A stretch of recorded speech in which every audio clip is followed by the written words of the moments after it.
ప్రభువైన యేసుక్రీస్తు నామములో మీకు సమాధానం కలుగునుగాక. షలోం.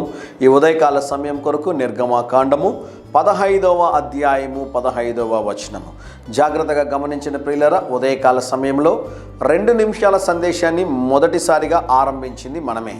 మనల్ని చూసిన తర్వాత చాలామంది 3 నిమిషాలు, 1 నిమిషము అలా చాలామంది ప్రారంభించారు. అయితే దేవుడు మనకిచ్చినటువంటి దర్శనం కనుక మొదటిసారిగా ఈ 2 నిమిషాల సందేశాన్ని మనమే ఆరంభించాం.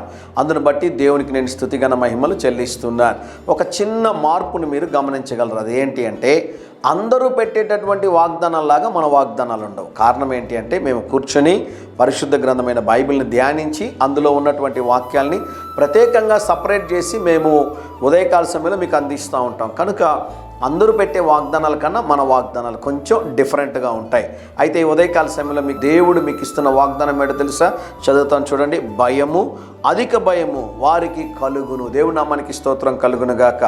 భయము, అధిక భయము వారికి కలుగును. ఎవరికి అంటే, నిన్నెవరైతే భయపెట్టుతున్నారో వారికి. దేవునికి స్తోత్రం కలుగును గాక.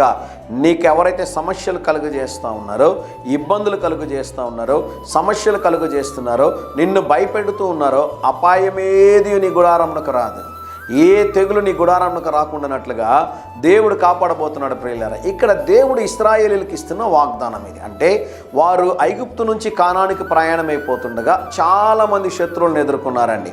అందులో మీరు గమనించినట్లయితే చూడండి, ఎదోము నాయకులు కలవరపడుదురు. ఎదోము రాజు ఐగుప్తులో నుంచి వీరు కానానికి వెళ్ళడానికి అనుమతించాడు అన్నమాట. కనుక వారు మళ్ళీ చుట్టూ తిరిగి వెళ్లాల్సినటువంటి సందర్భం. వేరొకరు ఎవరు అంటే, మోయాబు బలిష్ఠులు వణుకుదురు. గమనించండి, మోయాబు దేశంలో ఉన్నటువంటి వారు చాలా బలవంతులు అన్నమాట.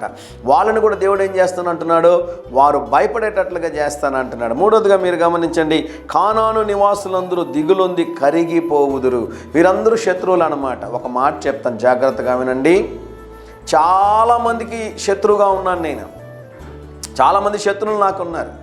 ఒకరిద్దరు కాదండి, చాలామంది. అయితే జాగ్రత్తగా గమనించండి ప్రియులరా, నాకెవరు శత్రువులు లేరు. దేవునికి స్తోత్రం కలుగును గాక.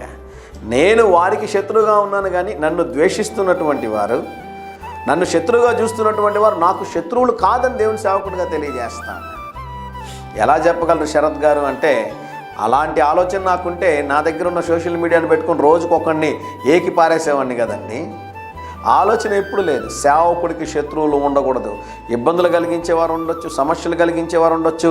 సేవకుడు వారిని క్షమించి వారి కోసం ప్రార్థన చేసినప్పుడే దేవుడు బలంగా వారిని వాడుకుంటాడు. కనుక నాకెవరు శత్రువులు లేరు, కానీ అనేక మందికి నేనైతే శత్రువుగా ఉన్నాను. దేవుడు వారిని క్షమించునుగాక. ఈ ఉదయకాల సమయంలో దేవుడు భయము, అధిక భయము నీ శత్రువులకు కలుగజేయబోతున్నాడు. భయపడొద్దు, ధైర్యం తెచ్చుకో.